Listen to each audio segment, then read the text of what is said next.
Hello, people. Welcome to yet another episode of Hearts and Kings podcast. I am your host, Mary Sharon. Today I'm joined by a guest. Introduce yourself. Hello, my name is Purity Amani. Yeah. What else? What else? Because there are things that you do, and that's why you're here. Okay. First of all, let me start. Okay, my name is Purity Amani. I'm a counseling psychologist. I'm a mediator. I'm a musician. Wow. Okay. I'm a scriptwriter. I'm a comedian too. And I'm an actress. And above all, I'm saved. Christ is my savior. Yeah. So welcome to Hearts and Kings podcast. Thank you. And you've not yet, if you're here and you've not yet subscribed, please subscribe and share this episode to your friends because I know you're going to like it. So today we are going to be talking about sexual abuse. What is sexual abuse? Okay, sexual abuse. Let me start with introducing abuse. Yeah, because abuse, I believe everyone knows what sex is. So abuse is something, it's hurting someone in terms of, it can be in terms of words, physically abuse, So when you talk about sexual abuse, it's the act of forcing someone into that act without consent, without their consent. Yeah, it can be forcefully. It can be through, let me say, you can trick them. Can be through trick. It can be through drugs. You can drug someone. Yeah, so sexual abuse can be described in many ways. But the key thing is having sex with someone without their consent. And sometimes it doesn't have even to go up to, the sexual part. Sometimes it's about the hug without consent, the touch without consent, the even kiss, without consent. So it's really, it's not even, it doesn't have to go up to penetration or anything. It's just any sexual act without consent. Any body touch, let's use that. Okay, so most of the times we are told that when this happens, it's your fault. You dressed like that. You are drunk. You are high. You are in that street. Oh my God. You are in that house. Like, most of the time we are told that it's your fault because when do ulijipeleka hapo? So is it their fault? Like if today I start talking with someone, alafu aniite kwao, then I go and it happens. Is it my fault? Naomba kutumia Kiswahili. Yeah. Tafadhali. Go ahead. Hilo tendo la ubakaji sana sana sio makosa yako. Na ningependa kuongea na mtu yeyote pale nje ambayo umebakwa kwa njia moja au nyingine. Usiwahi sema kosa ni lako. Kosa si lako. 90% ya waliobakwa makosa wasi yao. Na hata ukiangalia sana sana wenye ubakwa sio wenye wamevaa mavazi mafupi, sio wenye wana reveal mili yao. Actually wenye uvaa vibaya, they're really raped. Go do your research well. Utapata ni mtoto, miezi, watoto hata wanafungwa diapers. Unaona? Yes. Utapata na wasichana maybe amejifunika vizuri, wasichana wa kijiji. Utapata ni mama mkongwe, miaka 90 and above. Unaona? Utapata ni msichana alikuwa wa kanisa. Unaona? Yeah. Kwa hivyo in rare cases, very rare inakuanga makosa yaliyebakwa. Yeah. Okay, so at what point do you know that sometimes betu tumesema that it's the light touch that you didn't want or the hug that you didn't want. So at what point do you sometimes, okay, najua kuna ile unasema ulibakwa. Sijui venye nitafrisi iswali. Yeke tu in anyway. Tutaelewa. Okay. Sometimes you are abused but you're not sure. So when should you be sure? Like, okay, cause kuna kati unaweza jipata ujiulize hii kitu ilinifanyikia ni ukweli ilikuwa abuse ama haikuwa abuse, because sometimes you really don't know, because sometimes when tu umesema saa zingine ni kama ni verbal, kuna mtoto atani sexualize, unaona. And sometimes I'm like, is that a compliment ama is that abuse, ama tu nitaguzwa. Sometimes I'm like, ama ni by mistake ama hiyo sasa ni abuse. Like, how do you know now this is abuse? Okay, yeah, that is a bit sensitive. Sababu kuna watu wengi hawajui kusomana. For example, kama mimi nitaangalia an opposite sex, na nitajua, I'll be able to know mtu ananiangalia na njia ya kitanda, ama ananiangalia kama kuwaka, ama ananiangalia tu normally. Yeah. Kuna ile look mwanaume atakuangalia nayo. Mwanaume ama mwanamke? Okay, acha nianze na mwanaume. You know, okay, ladies first but men lead. That's a new one. Okay. Kuna venye nitaangalia mwanaume and I'm like, ai, hapana, venye ameniangalia, I'm not comfortable. If it's possible, mwambie. Approach. Mwambie, Mr. so and so, sijafurahia venye unaniangalia. Honestly, it's making me comfortable. If that man was having another agenda, utakuwa tayari ushaanza kujiblock na yeye, na atatake 2 steps back. Na kama alikuwa an evil person, utajua. Kama hakuwa an evil person, anaweza kuambia. And try as much as possible kujua kulearn words, because there are most people who are very cunning. So ukimwambia I'm not comfortable na venye uliniangalia, through the response utajua kama it was a coincidence ama mistaken. Juu unaweza, kuna venye mtu, kuna watu wanakuwa na shida kuwink, unajua mtu anaweza kuangalia na wink utadhani unanifunia jicho ni nini tena. Kuna watu wana shida kuwink. Kuna watu wana shida kuwink. Okay. Kila saa jicho inajifunga. Then as a man, mwanamke kama anakuadmire, it is very obvious. Okay, actually sisi hatujui kuficha. Yeah. Mostly we work with emotions. Tukipenda mtu. Yeah. So if I'm sexually attracted to you, kuna zile signs tu nitakuonyesha. So if a man, of which, okay, in rare cases, wengi huwa resist. Yeah. That's why you have rare cases of women raping men, which they are there, but very rare. They are rare, like at the same time, even when they are there, they're not reported. They're not, because una imagine mwanaume anaenda police station, habari za watumishi kwa wote, mzuri sana, tusaidiaje? Mimi nimekuja kuripot. Nini? Kuna mwanamke amenifanyia mambo pale. Polisi mbavu hakuna. It's okay. It is allowed. So you can get that scenario. So no, I can't do that. But they're there. I as a counselor, I've dealt with some men telling me they were raped, and it's traumatizing, because wanaume watu wanapenda ngono. Yeah. Especially forced. First one, najua like they were tied, walifungwa mikono, and you know, a man reacting, it's very fast, not like a woman. So kutaka, lakini the man was tied up, and like 3 women. I don't know. Alafu kuna bidhe there's this artist, a male artist mwenye alienda kuperform, alafu akakuwa sijui walimguza, alafu akasema I'm not having this. Akatoka. So and I was like, whoa. Not every man who is, you know. Hata see, but this is my body. I get to do it. I get to do with it what you want. What I want. So it's your property, your first property.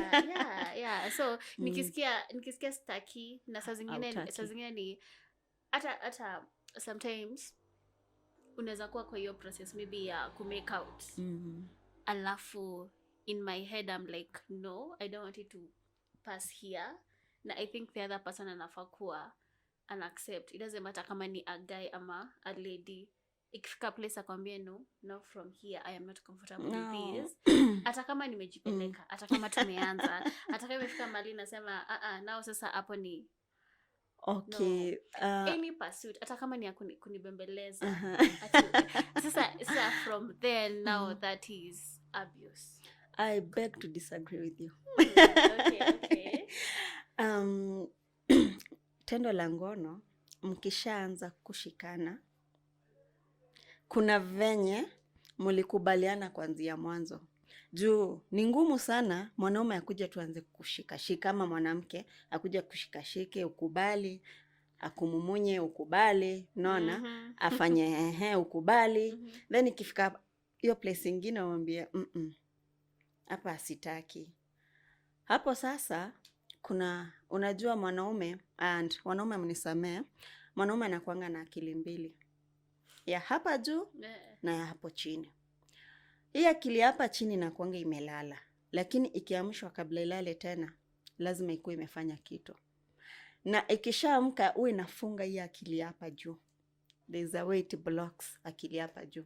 That's why most cases unaonanga mwanaume after asha rape akimanza magai, Mungu wangu, ni nini nilifanya? Sio mimi nilifanya hiki kitu. Yani anakataa kabisa, like I'm not the one, because there's something which was controlling him. Unaona? So hapo ukikubali uguzaguzwe, uteremke, uanze kwa kichwa, kichwa ni kizuri, I love your hair, I love your eyes, I love your nose, I love your lips, kiss ishafika, I love your boobs, akushike, I love your body shape, ashike.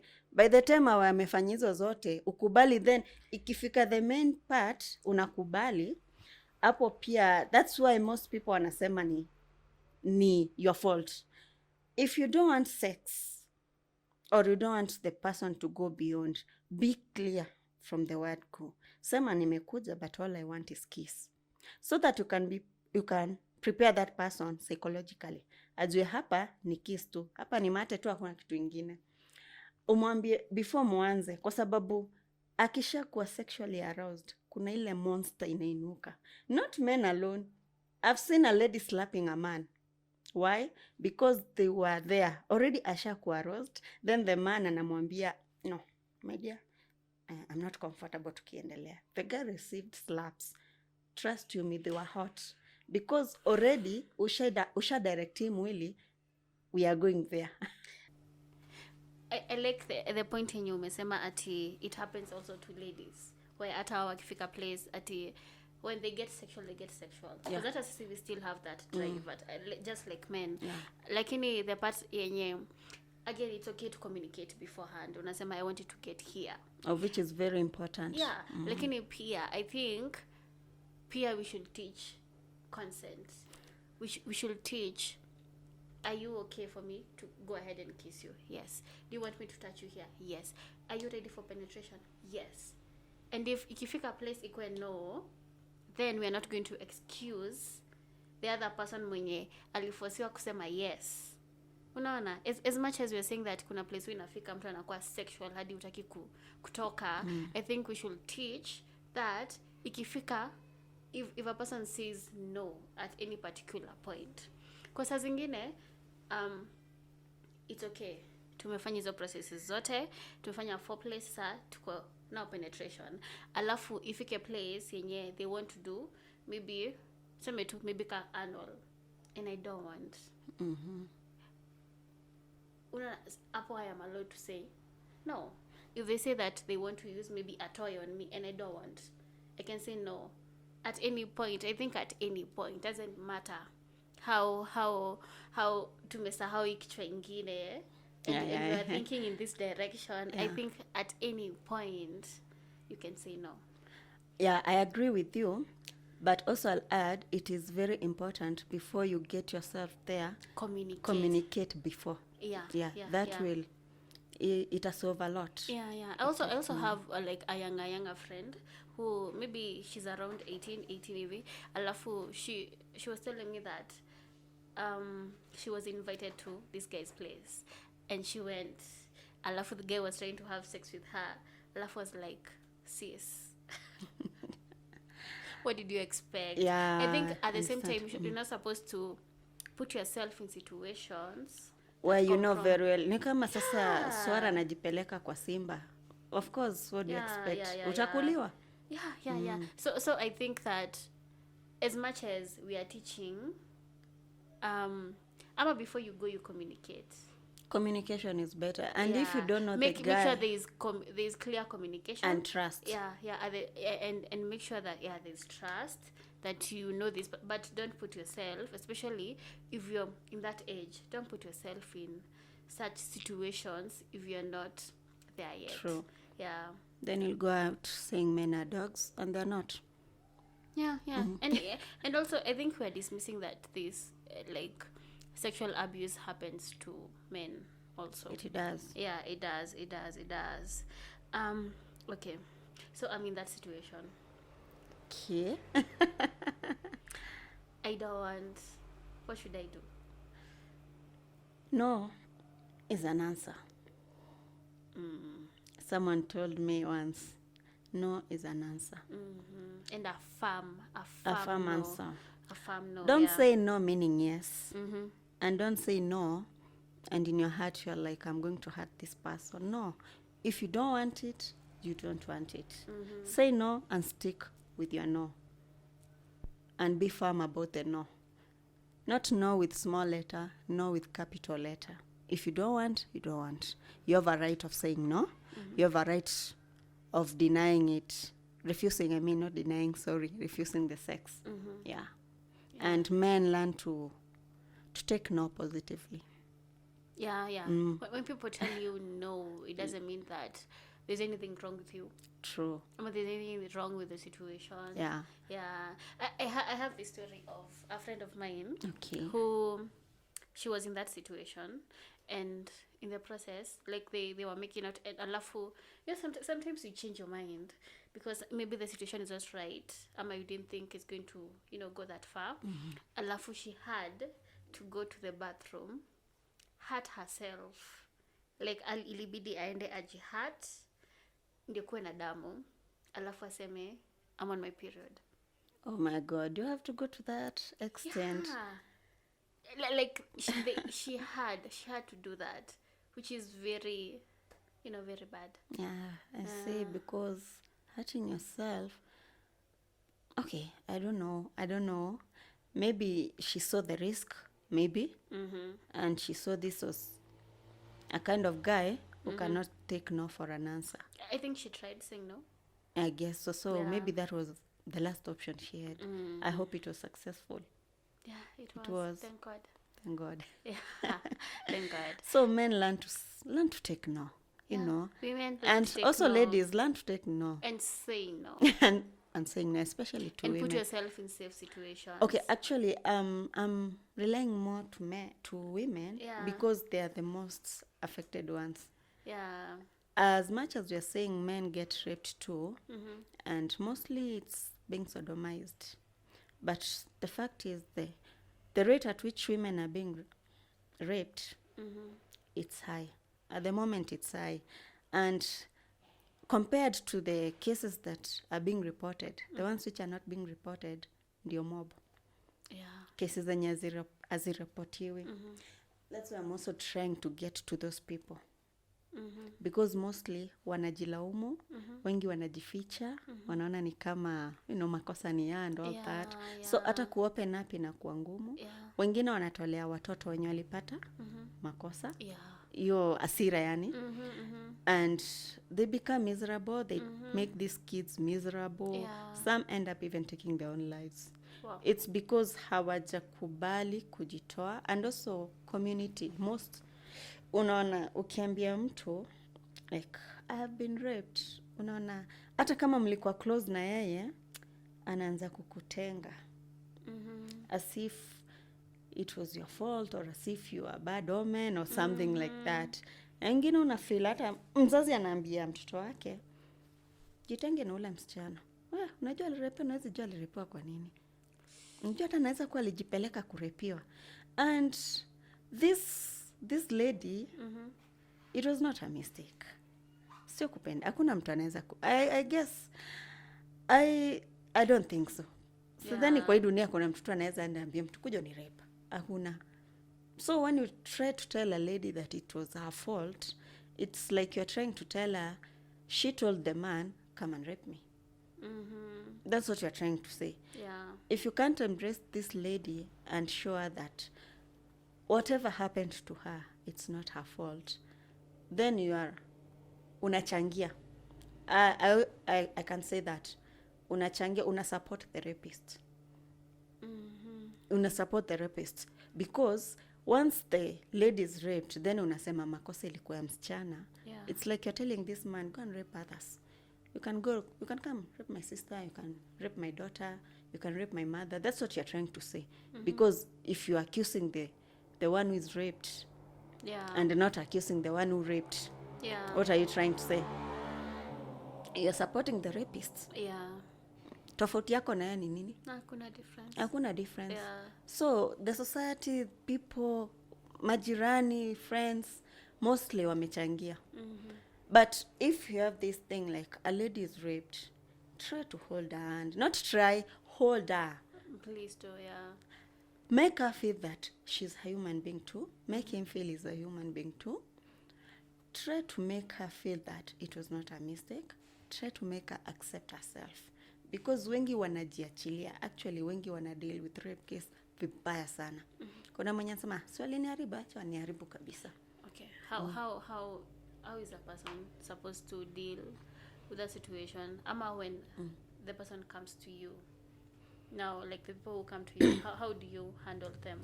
Okay, mostly wenye nimewa handle, hata kama kuna mwenye ananiona, anaweza sema, what I usually tell the person, ukikuja kwangu, the first thing I tell you, it was never your fault. It was never your fault. You are not to be blamed. So never ever blame yourself. You are very innocent. Yeah. Very innocent. It was that sick person who decided to do whatever he did to you. Yeah. So yeye ndo alikuwa mjinga. Yeye ndo alikuwa mgonjwa. Makosa ni yake. Makosa si yako. He never approached you. He forced you. Yeah. So the first thing, don't blame yourself. That's what I usually tell. Hata kimaliza tu kuniambia story, tell, are you blaming yourself? That is the first question I ask them. They say yes or no, I'll still say it. Don't ever blame yourself. It was never your mistake. The next thing, kubali. Accept it happened. Yeah.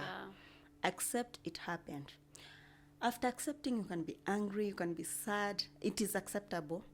After that, then start healing. Healing process can be going to a lot of counseling, meeting people who underwent the same thing. Yeah, like group therapy. You know, you can, hey, what happened to you? You'll hear others were raped, wakakuwa wagonjwa, others had kids. Maybe you hauna mtoto na una ugonjwa. It will lessen your pain. Like sometimes I hear that people who now, after rape, any interaction that is sexual, it affects them. But it affects them if they don't go for counseling. Yeah. But the more you go for counseling, the more you let it out. Speak it. The more you speak it, the more you'll start. Itakuwa tu ni kitu ilifanyika. You had no control over. Nisema ishafanyika, shit happens. You'll reach to that level of shit happens. It happens, it's in my past. I learned, so I won't do 1, 2, 3. You'll even see the things you did, maybe that led. Maybe you trusted too much. Someone betrayed. Like I have this case of a lady, her best friend, alitumiwa na the rapist. Akakuza, let me give an example. Like, you're my best friend. Then a guy wants me. I've said no. Yeah. And like I said, men learn to take no as an answer. This guy could not take no for an answer. Yeah. So he uses you. You invite me to a party. Then you spike my drink. Oh. So the lady akakuwa unconscious. Yeah. And the guy did whatever he did. The lady did not know that she was raped. Because after the rape, They washed her well and dressed her well. So she thought that she just passed out. Only to realize 4 months later that she was pregnant. No, see, the lady was so innocent. She said, no, I don't want. But the man could not take no as an answer. And the friend betrayed her friend. You see. So next time, if I talk to this lady, what did I tell her? Nilimwambiaje, next time, don't be too trusting. Don't be too trusting. If someone gives you a drink, for example, let them taste it first. If it's in a party. If they don't want, don't drink it. Or get it yourself. Yeah. Or bring your own drink. Bring your own drink and don't leave your drink. If you leave it, forget about it.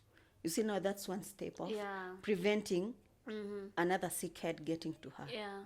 Another thing I tell my ladies when they come for counseling, avoid isolated places, deserted places. Avoid going with a man alone. But again, if it happens, it was not your fault. It is not your fault. It was never your fault. Yeah. Don't blame yourself. Prevention is better than cure. It's better than cure. Yeah. Because we can prevent and someone will follow you. Yeah. You see? You can be in the safe, like the way we are saying, children. Yeah, kids. Old women. I mean, they were in the safest possible in place, their houses, but in it still their farm. happened. And it happens. So that's why we tell them it was never your fault. Yeah. It wasn't. So don't blame yourself. You're the best thing God created in this world. So it was just that person who decided to be sick, because I call them sick heads. Yeah. They decided to be sick and they decided to hurt you in the process of, I don't know, working on their ego or something, but it was never your mistake. So you're innocent. Don't hate yourself. Don't harm yourself. Don't isolate yourself. And if you are raped and in one way or another you got a kid, love that child. Because we always say, a kid is a gift from God. You never know. You never know. So don't hate yourself. Don't hate yourself. Do a lot of counseling. Look for people or talk to your counselor. She or he can get people who underwent the same thing you did. Talk to them. Hear the experience. Let it out.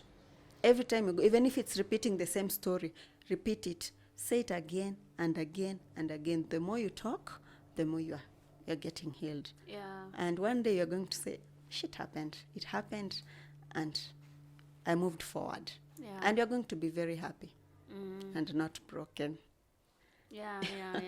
And also cause something that else that they don't know, that I'm also a counseling psychologist, and that's where we met. Yeah. And one thing that you should know, that healing is not like a one-day thing. Yeah, it's not a 2-day thing. Yeah. It's not a year thing. True. It's a process. It can take time. Don't rush it. Don't. Embrace your emotion where you are. And don't deny. Okay. There's that stage. Of course, will be denial. But at the end of the day, you have to actually embrace and accept. Okay, so number 1, sexual abuse is carried out by strangers. No and yes. A bigger percent, no. Actually, I'll talk with the cases I've handled. And 90%, 90%, it's through uncles, brothers, neighbors, fathers, though it's rare, not unless they're stepfathers. But also fathers are there, but rare, unless they're mentally okay.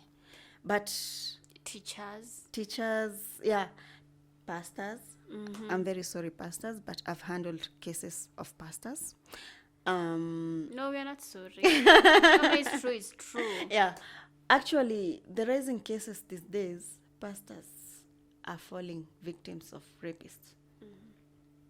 A child trusts their pastor so much, not a child, mother, and they allow their kids to be free with the pastor. And I don't know whether they allow the devil to use their heads, or maybe they are not called, they called themselves, because I don't understand a man who is filled with Holy Spirit would molest a 7-year-old child. Yeah, but let's not blame it on the devil, Todo. Okay. And strangers. Okay, let me see.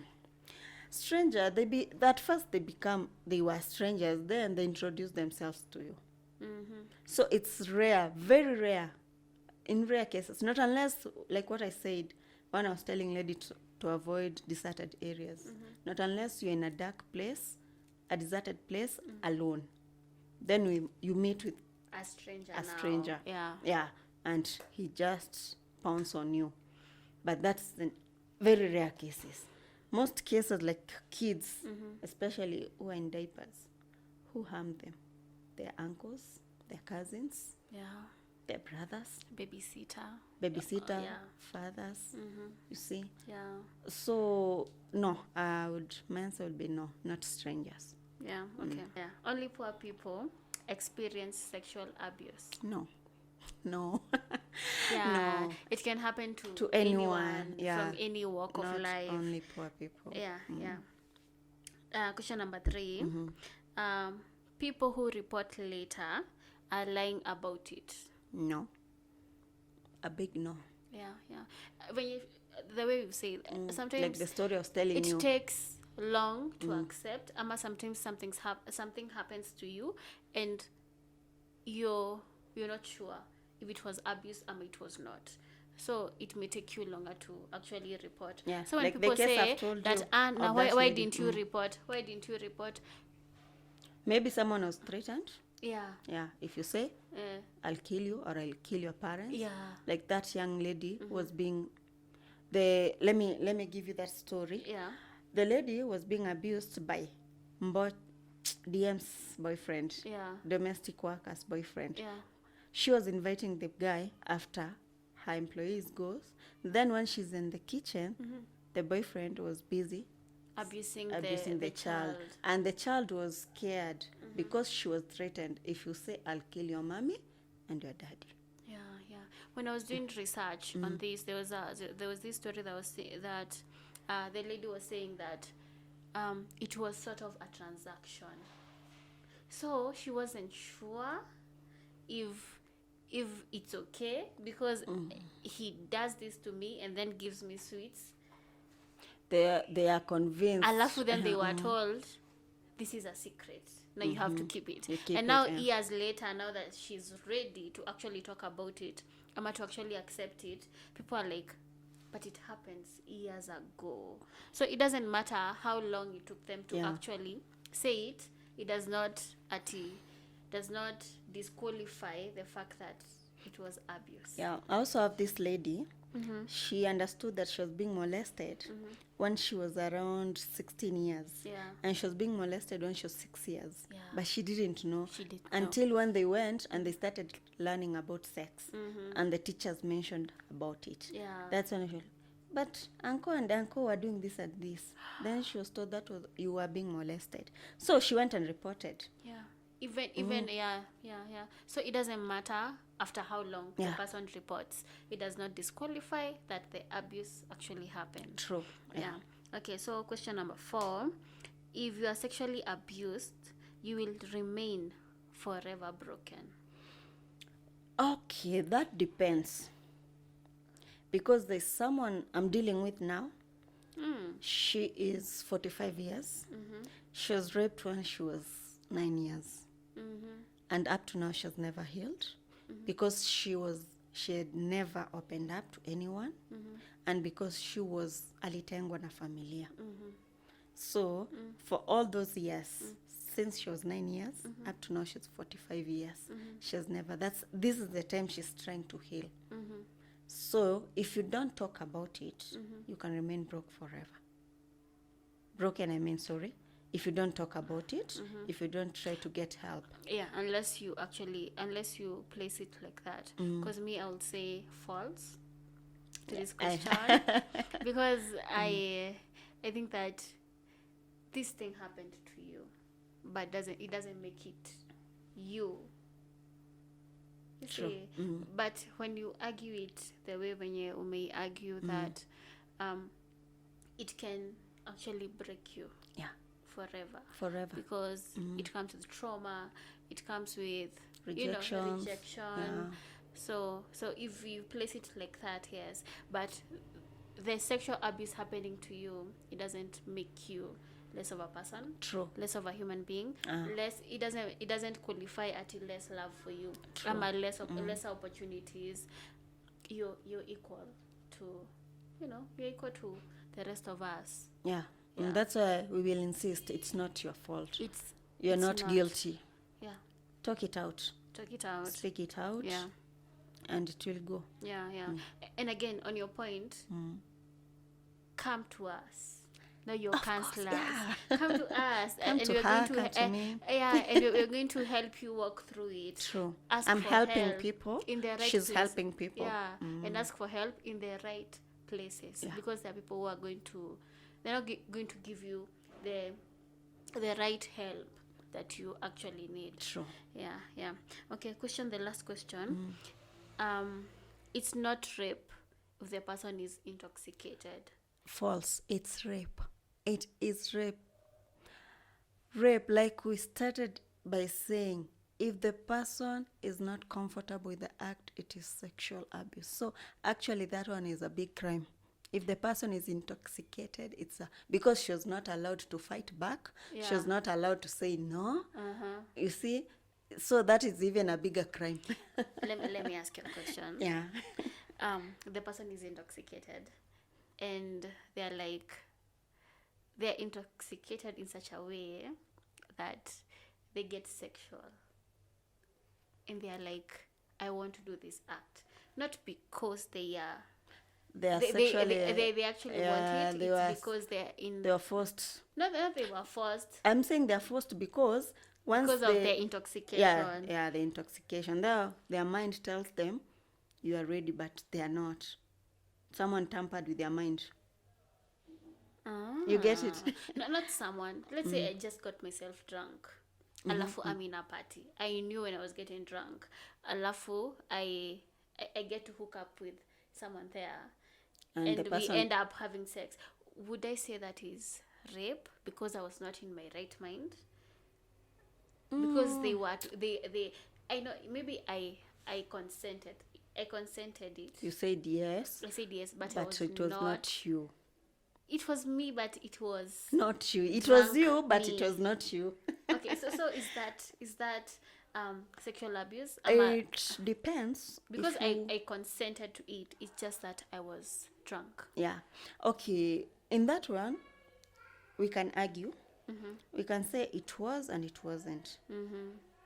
Because if you wake up and you tell that person, you raped me, you know that one, he can argue. He can easily argue it. But you said yes. You see? But if there is no drug in your drink, even if you go to report it and say that you are not you, you will first of all be checked to see if there is any possibility ya kuwa ulidragiwa. Yeah. If there isn't, then hiyo kesi haiendi mbele. Okay, I know that. Yeah. Hiyo kesi haiendi mbele because this guy will argue that you said yes.